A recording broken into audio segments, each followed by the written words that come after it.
Welcome to Act 4 of Dark Nexus. It has been 3 weeks since we wrapped up Act 3 with GM Rob's masterclass in building a campaign, and we are all really excited to kick off what's coming next.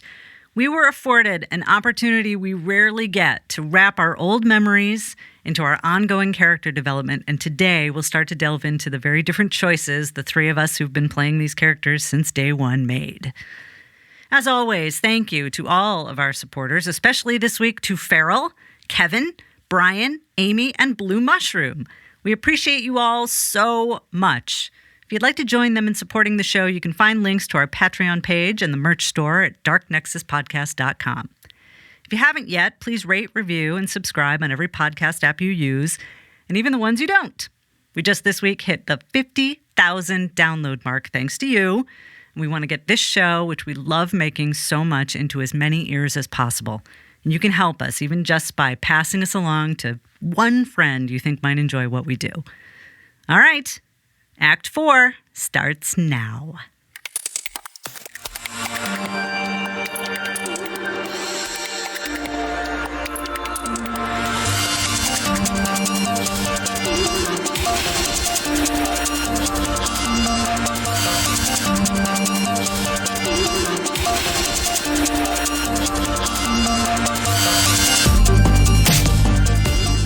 Welcome back to Dark Nexus.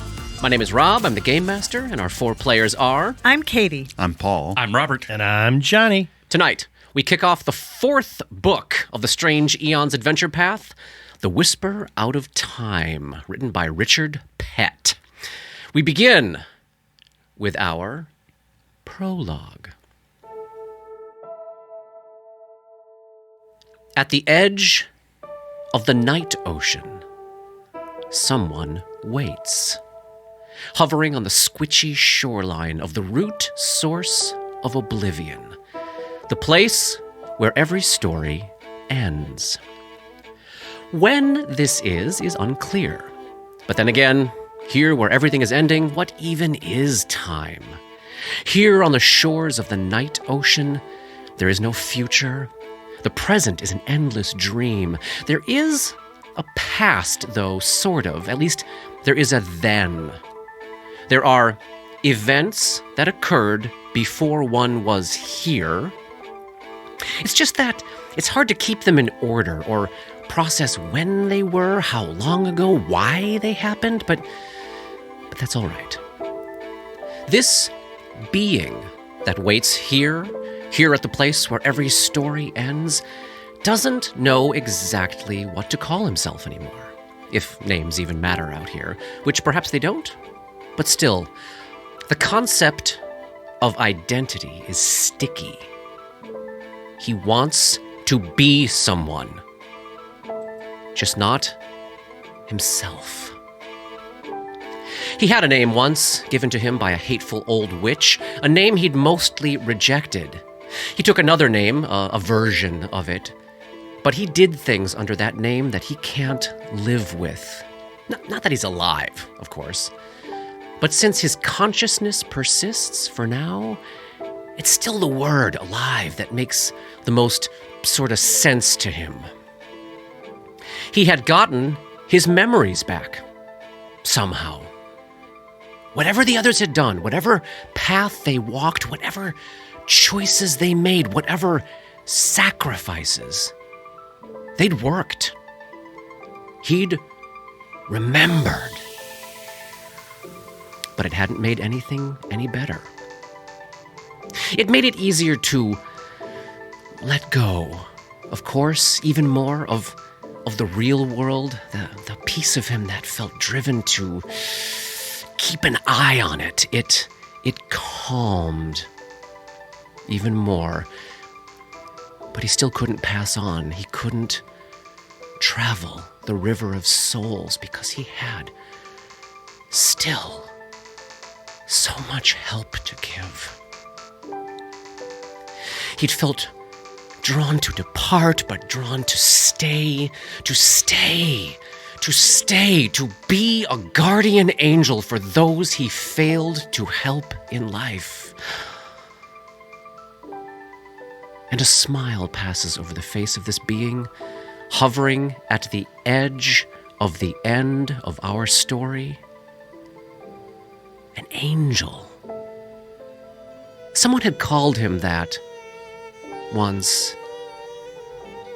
And now, at the end of his story, it finally feels right to claim that name, that identity. An angel. That's who he is, who he will be until he is no more. So, at the place where every story ends, at the edge of oblivion, an angel waits.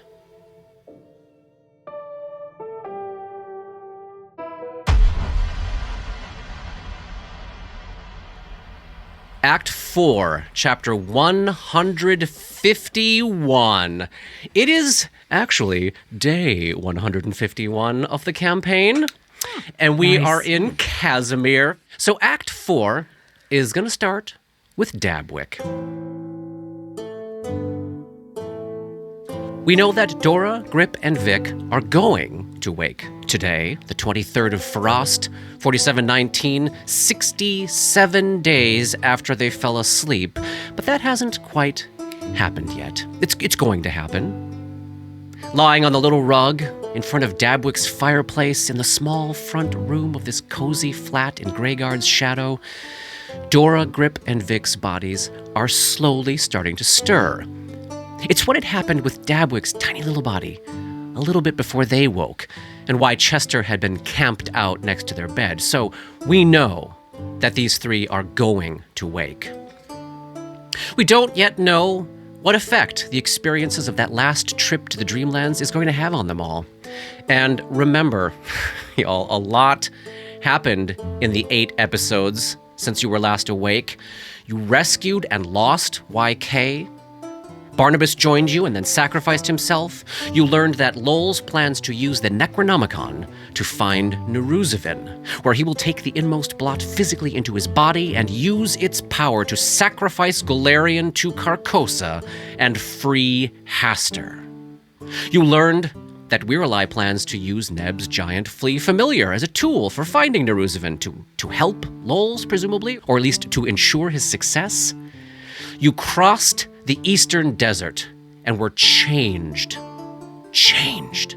by the experience.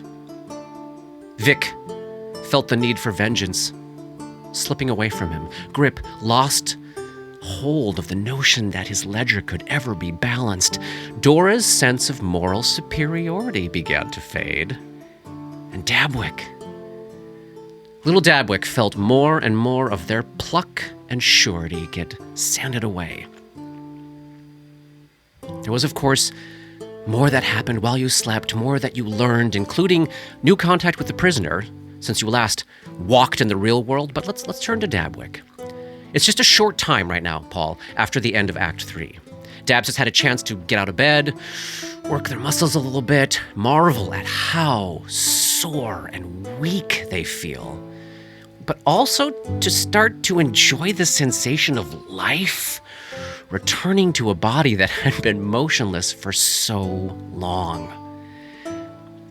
They're in a set of soft, pale green robes.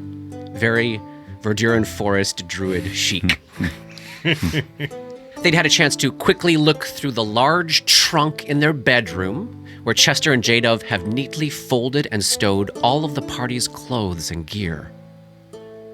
They'd walked out to the front of the apartment, on the way poking their head into the cozy sight of the cozy little kitchen they hadn't seen for so long. And I imagine a little tear may have fallen as they observed that everything was exactly where they expected it to be. An effort had been made to maintain the order that Dabwick prefers in there.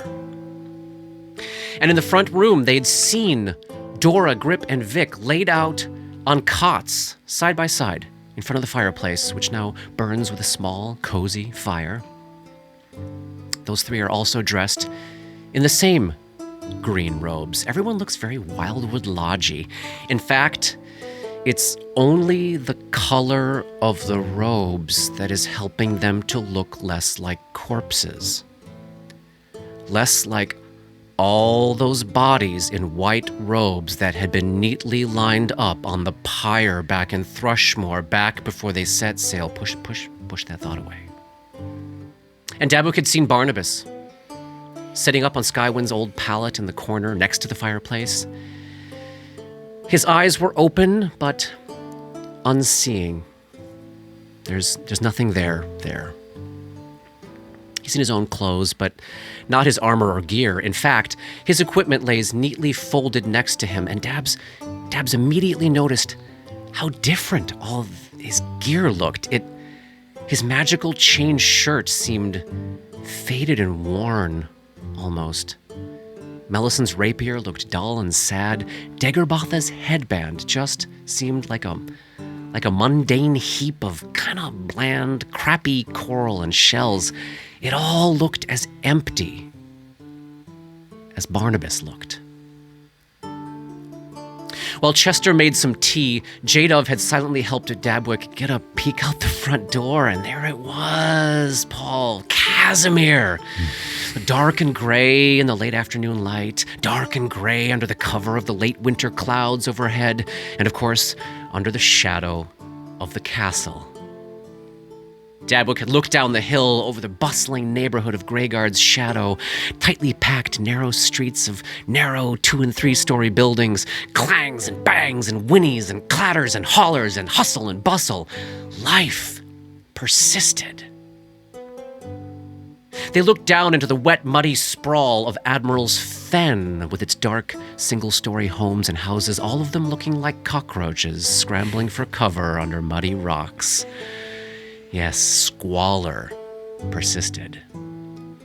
And in the distance, the far distance off to the left, they could just catch the edge of the shipyards. 2 mighty warships were in dry dock, swarming with what looked like ants from this distance, but were probably halflings. Cranes and pulleys and giant swinging arms and machinery. Industry persisted. They were home. But after so much time spent in the dreamlands, the real world looked a little dull and flat and gray to Dabwick. Push that thought away. And then the tea was ready, and now, it's now. You're sitting at your table, Dabwick on one end near the fireplace, Chester and Jadov on the other near the door.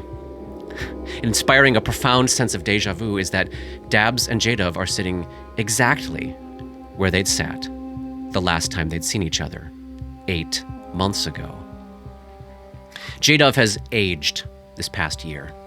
She's basically Dora's age, so approaching 50, but she'd looked more like early 40s last spring, and now she looks solidly mid-50s. Still very tall, just over 6 feet, light brown skin, green eyes, but her long black hair is now filled with streaks of white. And lines and wrinkles have appeared on her face that Dabwick doesn't remember being there before. She's dressed in the simple gray tunic and sensible trousers that she always wears, pouches at her belt, and she has these silver bracers decorated with delicate blue butterflies on her arms. It's the only real adornment that Dabwick ever recalled her wearing. Chester looks good. His gray hair and beard are cleaned up now, and the notes of age about him make him read pretty darn distinguished. He's lean and fit in new clothes, blue tunic, black pants, nice boots, a wand and some scrolls and a spell component pouch at his belt. He looks like a proper sorcerer, rather than the bedraggled Rumpelstiltskin he looked like when Dabs went to bed a few months ago. And the bodies of your companions are on the floor right next to Dabwick's feet, Polly. You're all keeping an eye out for any sign of consciousness from them. But for the moment, it's only sporadic, fitful stirring. So the fire is warm. The tea is hot. There's a few things set out on the table between you. There's a gleaming star knife resting there. They're interesting weapons. It's a central metal ring with 4 razor-sharp blades extending outward like points on a compass rose. Like from Krull. Useful in melee when you grip the leather-wrapped crossbar that runs through the weapon's open middle, and useful as a thrown weapon too, kind of like a lethal frisbee. Barnabas's letter is sitting there too, open on the table.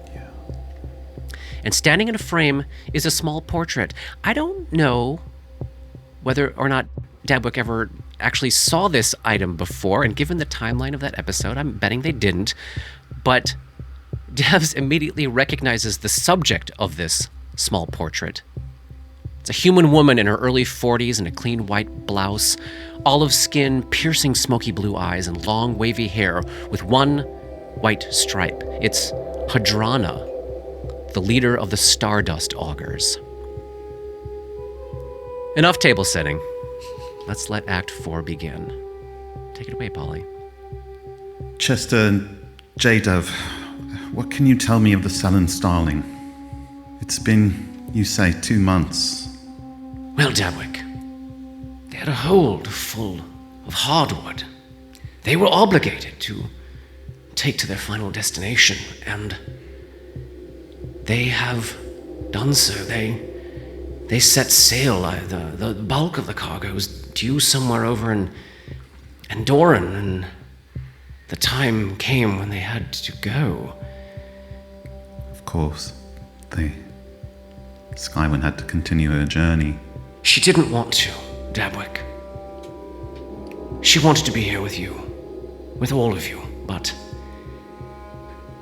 all of them in that vessel depend upon her for their livelihoods, and those goods needed to get where they were supposed to go. So, that's where she is at the moment. Of course, she will return when she's finished, but that's still at least a month away, Dabwick. Do you, J-Dove, do you foresee Desna having any more use of us now that Chester's back? I believe the great dreamer has nothing but use and intention for you, Dabwick. But I do believe that your part in our story is over. I know you probably don't want to hear thanks from me or from Chester. From what I hear, he's probably already tried to thank you himself. But from the bottom of my heart, you have restored my heart to me, Dabwick. You have brought hope and life back into my life, and I know it will never be enough, but here. And she starts undoing the bracers on her arm, these beautiful silver bracers with blue butterflies, and she pulls one off and sets it on the table. These were my mother's. She gave them to me on my wedding day. She knew that her years of danger were coming to an end as she entered her retirement, and she knew that Chester and I would be risking a life of danger in the forest, raising a family there, and she wanted Mother Moon to watch over me. She takes the other one off. Those days are ending for me as well, and it is my hope that the great dreamer will watch over you in the same way she has watched over me. Will you accept her protection? And she pushes these bracers across the table, past the letter from Barnabas, past presumably her star knife, past the portrait of Hadrana. Dabwick receives the bracers and looks them over in their hands and says, "And do you believe I made this entire journey for Desna's purposes?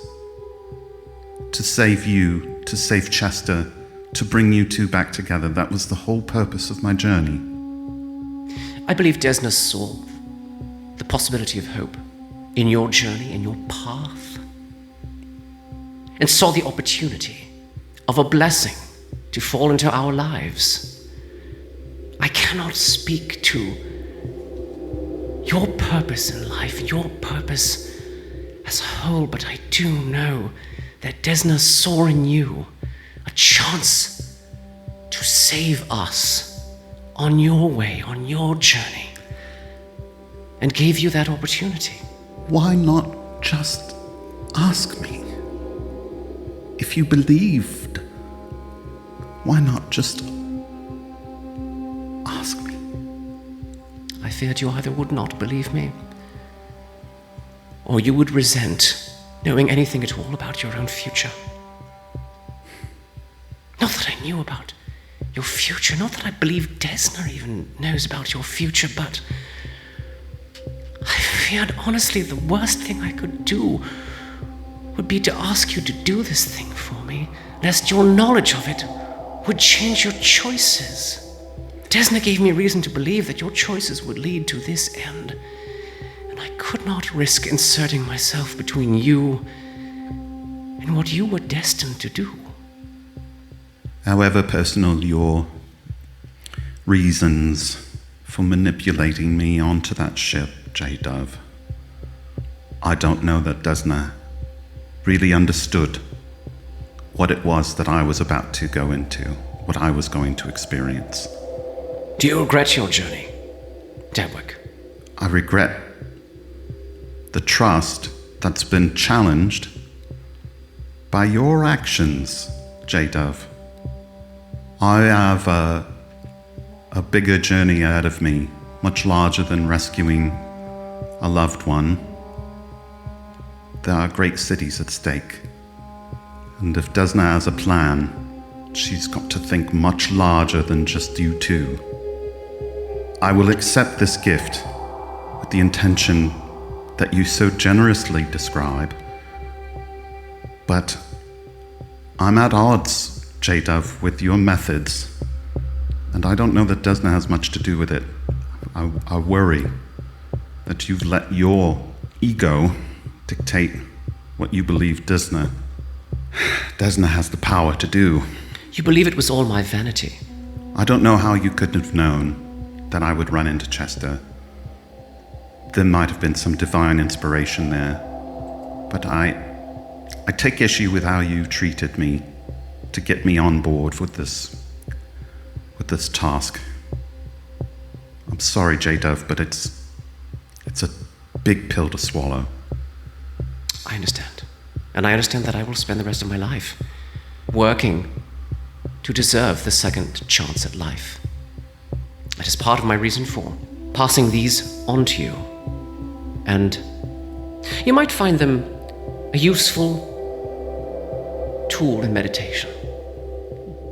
Dabwick will examine them and maybe run a quick spellcraft check. You're not going to make him roll a check on that, are you? Check. Just ask her. Do you know how these would help me with my meditation? Put them on, Dabwick. All right, Dabwick puts them on. You're going to trust her and put them on? I'm going to trust her. I put them on, and I rolled a 19 spellcraft check.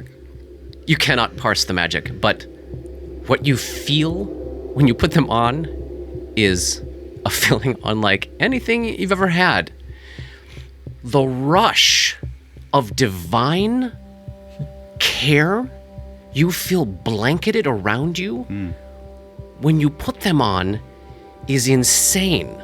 Insane to the crunch level of a +1 luck bonus on all saving throws, all skill checks, and all ability checks. Damn. As long as you're wearing these. Wow. Sweet.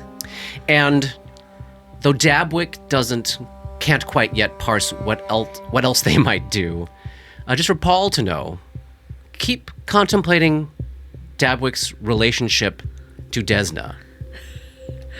Because there are other things these could do, depending on how Dabwick's relationship to Desna progresses. Fascinating. Yeah. Fantastic. Yeah. These are called swallowtail bracers.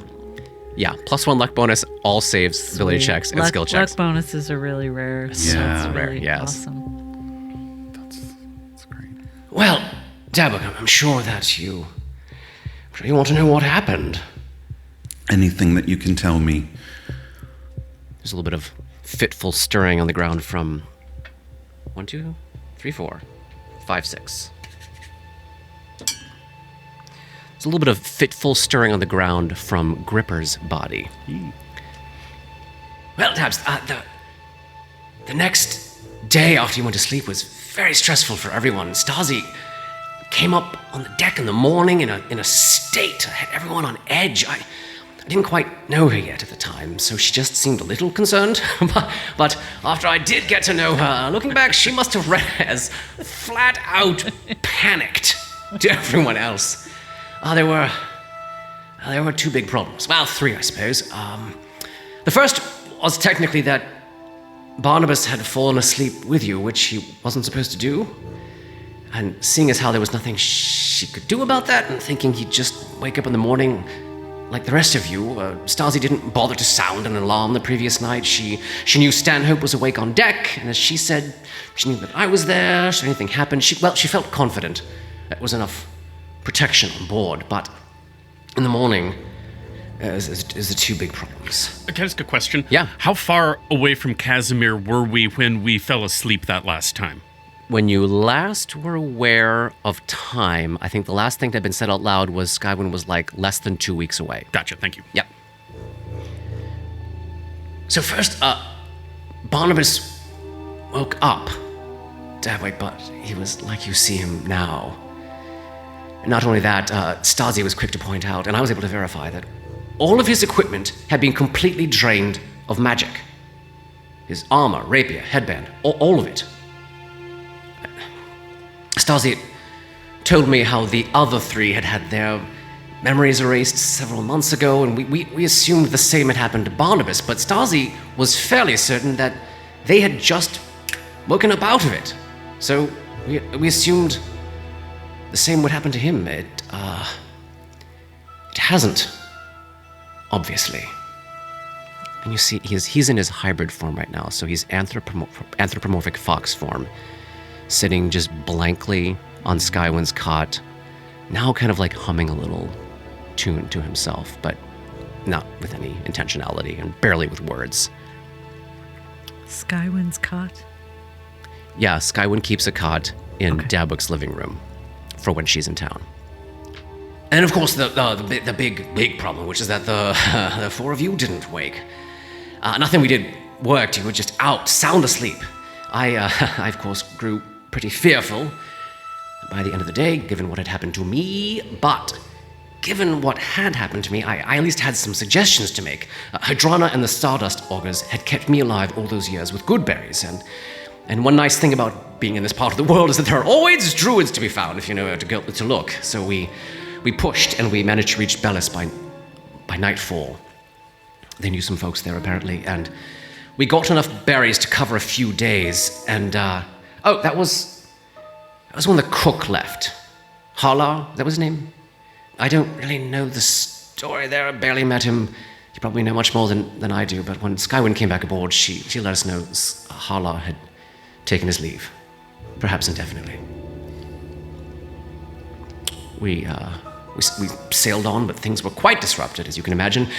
Everyone was working very hard since we were now 3 crew members down. Stanhope stepped up, bless his annoying little heart, and I did my best to fill in as cook with Gosa and Reben's assistance. I got to know the 2 of them quite well, actually. Spent a lot of time with them. We hit the Isle of Arranway 5 days later. It's the, as you know, it's the headquarters of the Wildwood Lodge, and we were holding out hope that one of the master druids might have answers or advice for us, but no such luck.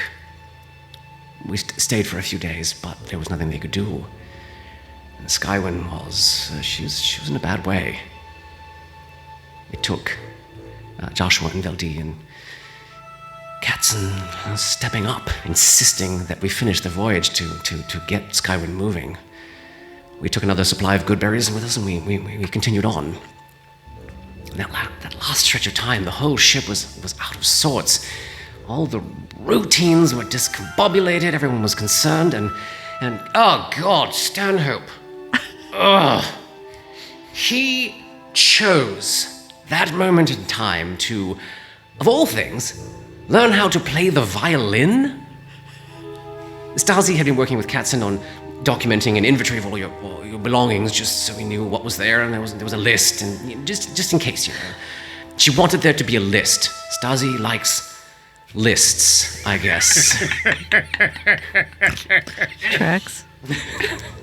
They found an old violin among Dora's belongings, and since no one on the ship had ever heard her play it or pay any attention to it, Stanhope sort of claimed it, borrowed it, I mean. And he'd bought a bow off someone on the Isle, and he was diligently working away at it. I swear to all the gods, I have never known someone with a greater capacity for setting people on edge. But anyhow, after Erinway, Stasi sat a group of us down. Skywin, Katzen, Veldi, and well, me. She sought our advice. She was in such an impossible position. She'd been on the fringes of what you were all up to for months at that point, but she still seemed to know very little about certain key details. She said she understood that to be a reflection of your care and concern for her well-being, but she suddenly found herself basically in charge of your mission, and she didn't have all the information. I mean, well, that's not quite it. She knew many of the tangibles, but not the intangibles. That's how she came to refer to it. She knew you were trying to stop this Count Lowles. She knew his friend Munn was in Casimir, was also a target on your list. She felt so torn. She saw that her goddess had placed two incompatible responsibilities at her feet. Carry on the mission, or care for and protect you. We talked it through, and, well, I made the offer she knew I would make. You all had saved my life. The least I could do was to watch over you as I had been watched over. And Skywin was very strongly of the opinion that J-Dove also owed you, Dabwick, a great debt. Anyhow, we talked it through, and we all agreed that as crazy as it was, Stasi would carry on your mission. Alone, if she had to. Katie's arms are in the air. We finally reached the city on the 30th of Abadius. It was the day after a huge storm had hit the coastline here. We'd had to anchor and seal up for a whole day, in fact. And before we were even tied off, Stasi was off running down the pier, questioning everyone she could find. It turns out, Lowles' ship, the Aurora, had gotten there just days before us. 4 or 5 days, I believe. Well done, Dabwick. And there was some weirdness. Lowles came ashore alone, apparently. No servants, no one carrying his luggage, etc. This struck Stasi as odd. She asked around, and yes, people had sort of noted what had gone down with the Aurora, because it was all a little odd. No one else left the vessel for like a day or something. And then some of the crew was seen slipping down the docks late at night, while whoever was left took the ship out late at night. And then apparently it just sat there, anchored out by the dog's teeth for a few days. And then this big storm hit, and the ship hasn't been seen since. Stasi got a bee in her bonnet. She grabbed Stanhope. I'm not actually sure what happened next. I was busy helping everyone get your bodies up to the flat, and well, seeing my wife for the first time in over a decade. But Stasi and Stanhope came back later that day with this odd elven fellow, and Stasi was, oh God, she was in a state. Never seen her like that. She seemed, believe it or not, she seemed distracted, rambling, and even weirder, Stanhope was completely silent. Never known that man to shut up. And the elf was sweating. Never seen it in my life. Stasi sat me and J-Dove down, and she said she was taking one of your bags of holding. She'd booked passage on a vessel to Absalom that was leaving that evening, apparently Munn and Lowe's had already set sail for there. And I was to go down to the harbor master and tell him that the Aurora had been scuttled and looted and to close the books on it. Pirates had already gotten to it, was what I was supposed to say. Total loss, nothing to salvage. But she stressed I was not to make a big deal out of it. Play it cool. Matter of course, nothing to see here. Stress, disappointment, frustration, but don't make a thing of it. Don't pique anyone's curiosity. She would not, under any circumstance, tell me anything more about the ship. They're dead. No one must ever go down there. And she said that when you woke, I was to tell you where she was going, and to stress that she wouldn't let the trail go cold. She trusted that you would be able to find her or contact her. And then they left. Stasi, Stanhope, and the elf. And then you all never woke up. And after a few weeks of Skywin never leaving your side, the crew had to come talk to her and convince her to get the rest of that cargo to Andoran. And so the Starling set sail. And ever since then, it's just been us. We've been feeding you your good berries. Jadov found a contact. We feed and care for Barnabas, which is easier and harder. He'll do some things on his own if you steer him a little bit, and sometimes he even talks a little bit. But it's hard to see someone in this state. And at that moment, Gripper wakes up. What is the process of waking looking like? I think at first it probably feels like it always feels. Like I don't think initially there is a difference in the waking.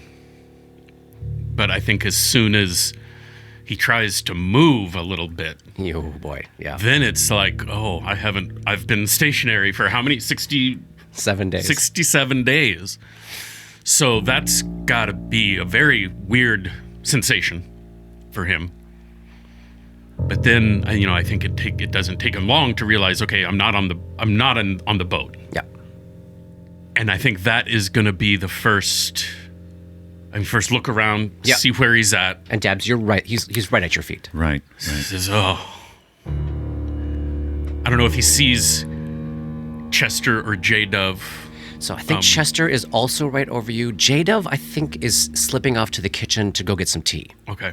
So I think he probably sees Chester first. Yep. And there's a moment of flipping through the card catalog. Who the fuck are you? Right. And a little bit of, okay, where am I? And then sees Dabwick. Look, Dabwick. Grip, Where the fuck am I? you're in Casimir. Grip, we made it. Oh, We've been asleep, Grip, for a long time. how long? Over 2 months, my What? love. Yes. We're safe here. We're in my flat. Grip, move slowly. Take it easy. Your body needs time to recover. Take it easy. Where's the boat? The Sullen Starling sailed. They had a mission to complete. How long ago? Chester? Over a month ago, Grip.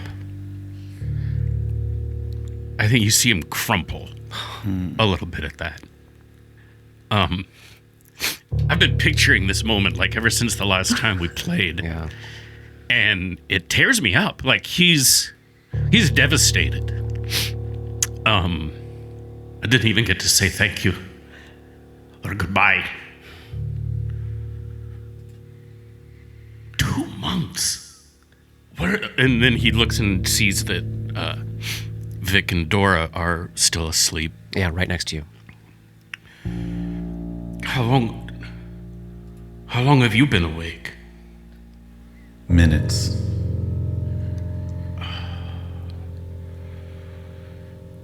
All right. He's dumbfounded. And I think the loss of that ship is just, it's killing him. Yeah. now that he remembers everything, he knows that what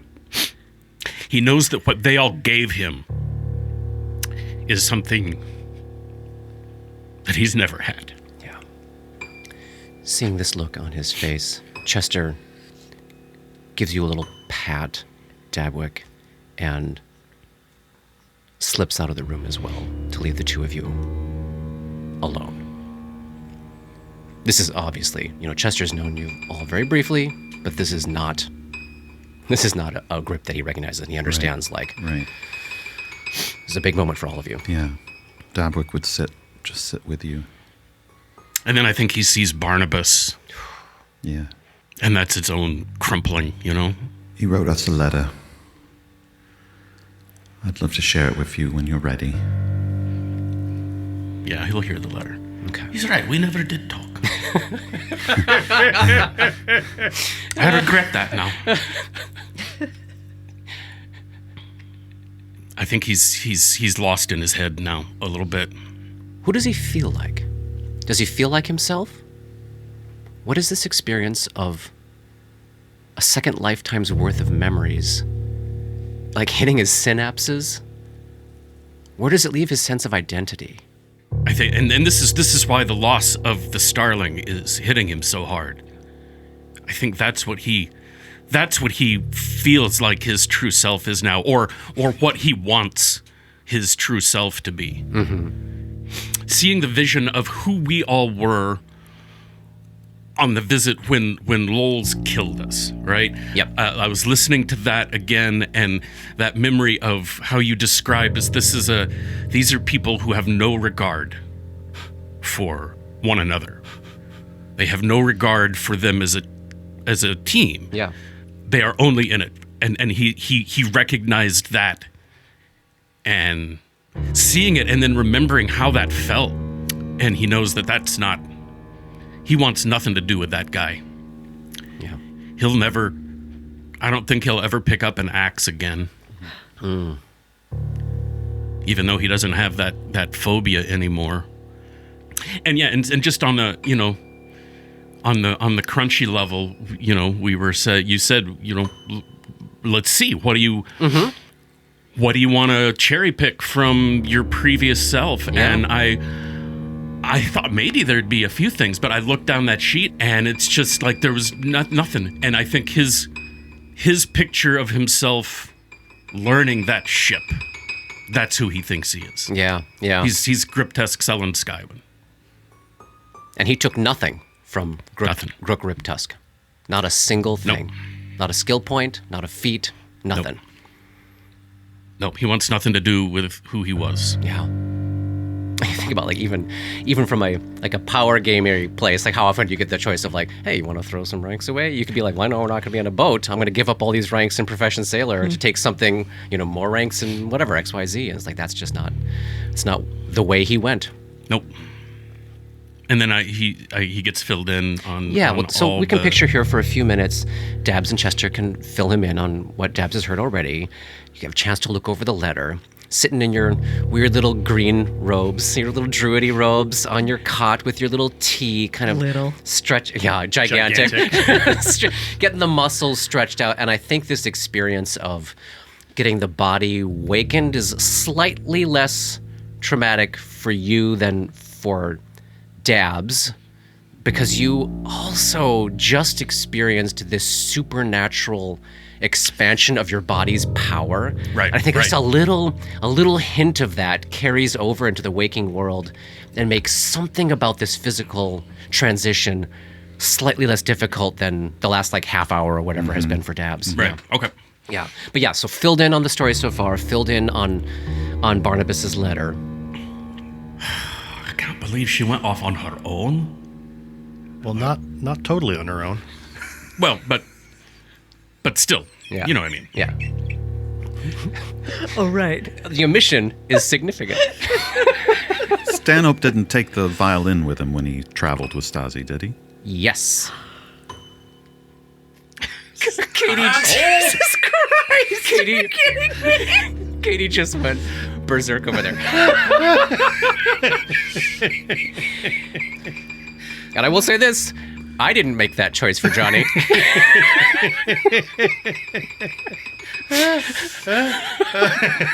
Welcome to Act 4, y'all. Taking levels in Rogue, are we? Old school thievery?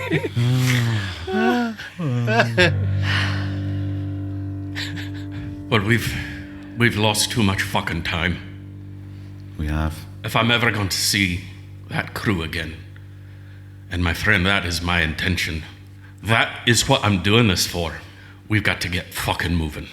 And at that moment, even as Dora, odd is Vic. At that moment, Vic begins to stir. This is fun. You took that fucking violin off my sheet. And you didn't notice till now. It's gone. In the hands of Stanhope Nixon. But in that moment is when we start to see Vic's body begin to move and rustle, and we can assume now by this point, Grip is up on his feet, sort of like stretching out in his robes, and Dabwick is able to go over and join Vic as he wakes. And what is this experience like, the waking, for Vic? So I think that Vic he's coming to, but it's that thing when you're coming to and you're waking up and you're still half in a dream state. Yeah. And in this dream state, he's on a ship.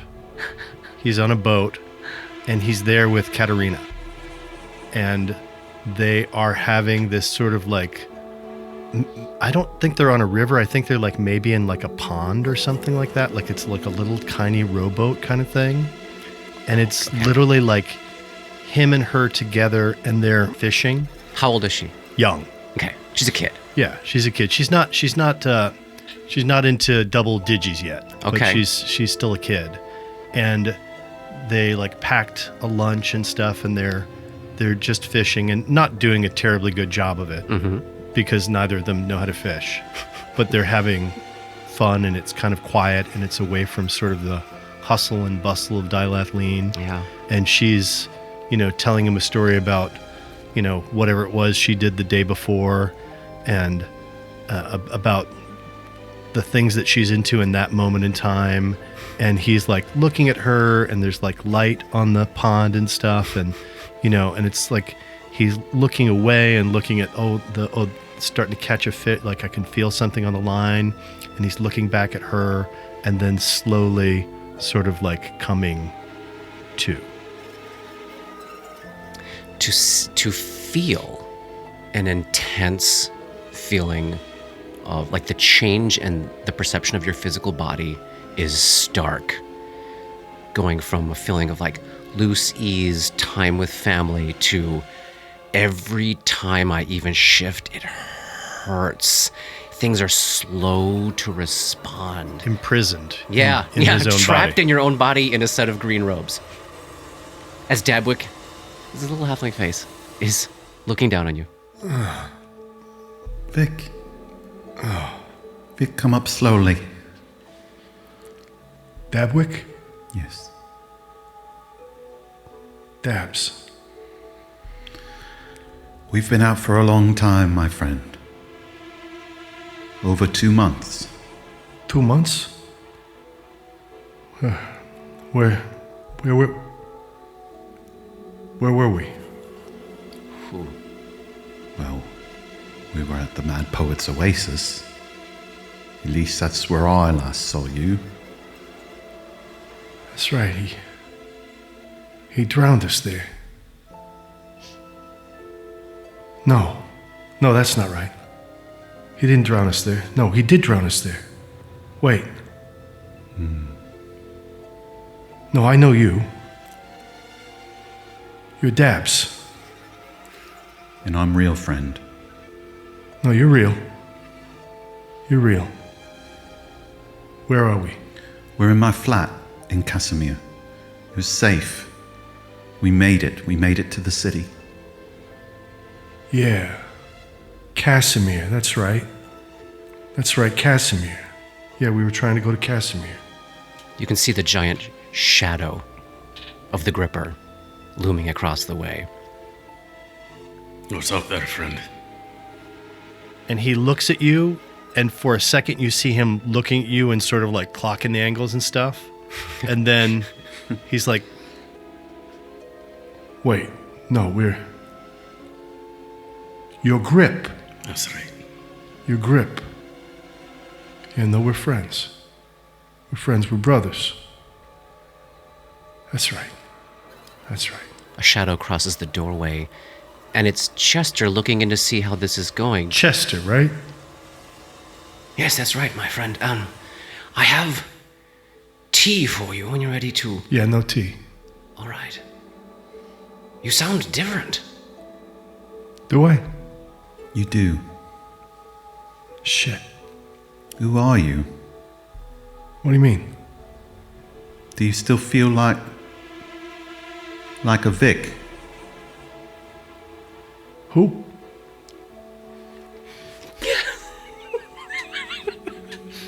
Yes. What do you call yourself? Sebastianis. But my friends call me Bash.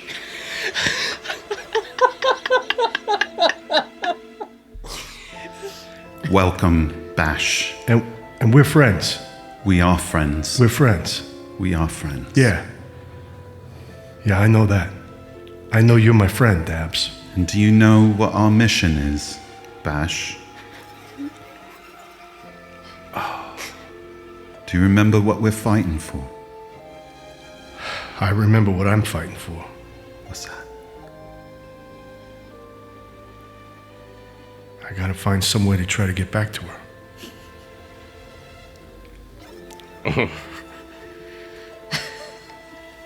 I dare not ask who, for it was a name that you swore never to speak aloud. Yeah, I remember that. Oh boy, Johnny has found a loophole. Surprise, surprise. Shocker.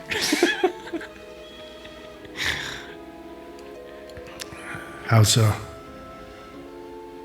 there she is. How's Dora? Tima? Dora. I guess we'll find out. As she begins to stir. So, all sitting in your weird druidy green robes. I'm assuming these are like mid-thigh length robes, right? No, I'm actually kind of like picture wizard robes. Oh, like okay. they're actually this is not an undignified situation like when we started this campaign. This is actually like, you're not in your own clothes, but they've put you in something with some, they've treated you respectfully. It's not like a little hotel robe. No, no, we did that. We did that already. But in the middle of all of you in your druid robes, Dora does indeed begin to stir. And what's this feel like for her, Katie?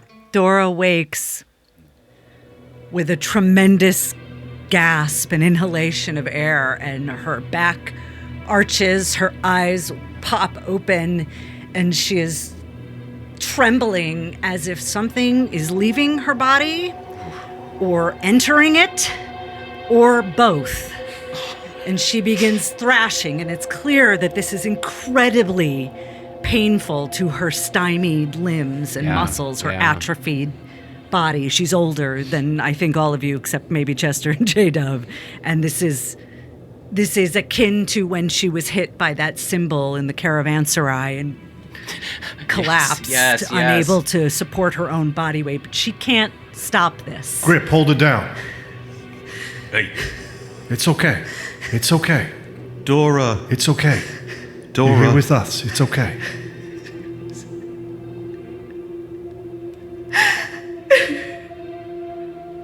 It's gone.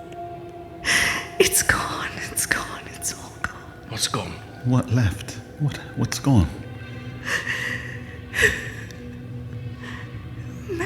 Memories like molten lava. They flow in, they fill in the blanks, they crystallize. There's so much room now.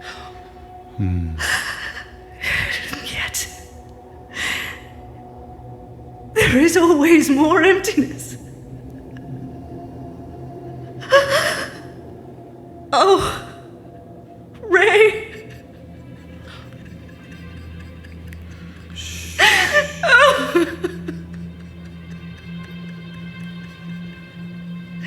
Daria and Winter and all of them, they're all gone. They're all gone. Yes, love.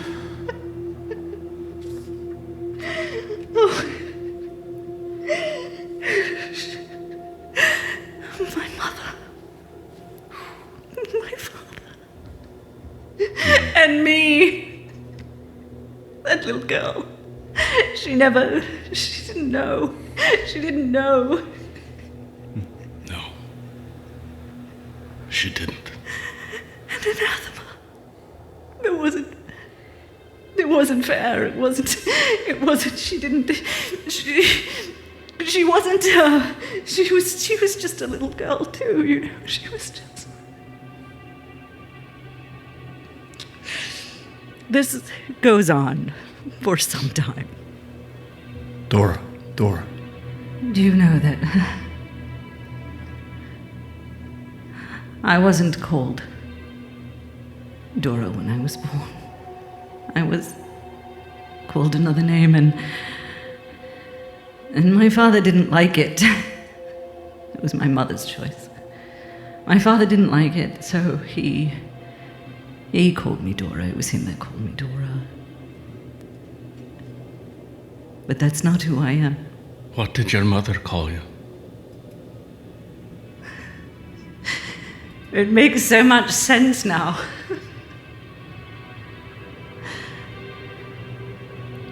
My name it's Pandora. And I have lived 1,000 lives. And now I have been reborn once more. She sees Barnabas and reaches for him even though it hurts. No response from the body. There are no words in any language.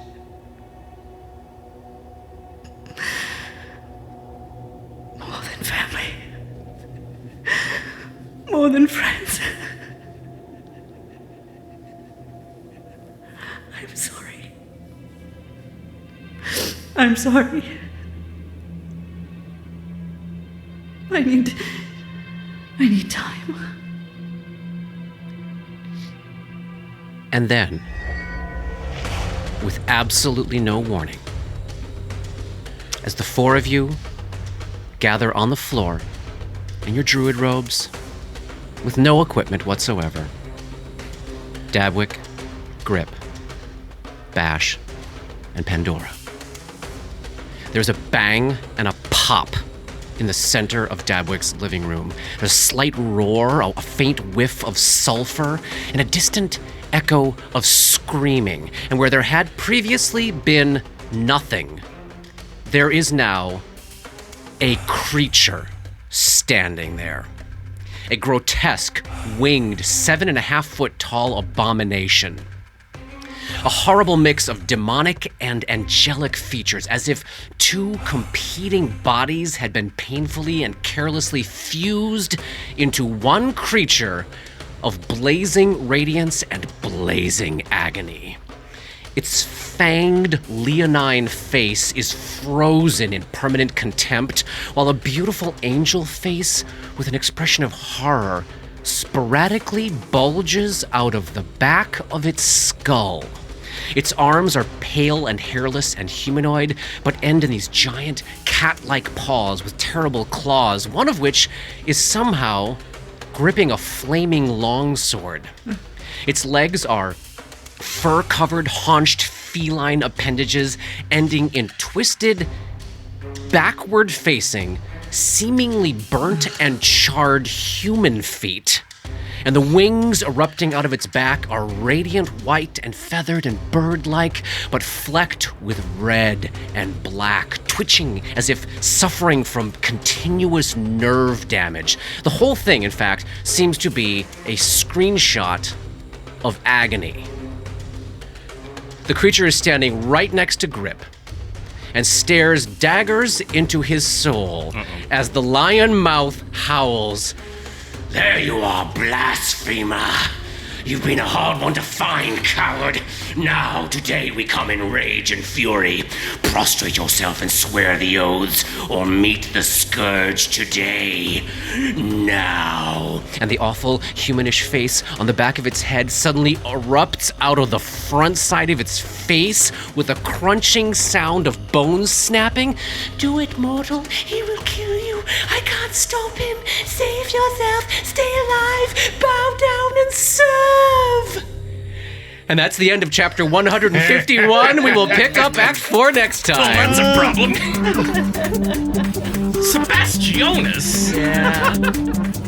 Dark Nexus is produced by Plug and Hum Productions. This podcast uses trademarks and/or copyrights owned by Paizo Incorporated, used under Paizo's fan content policy.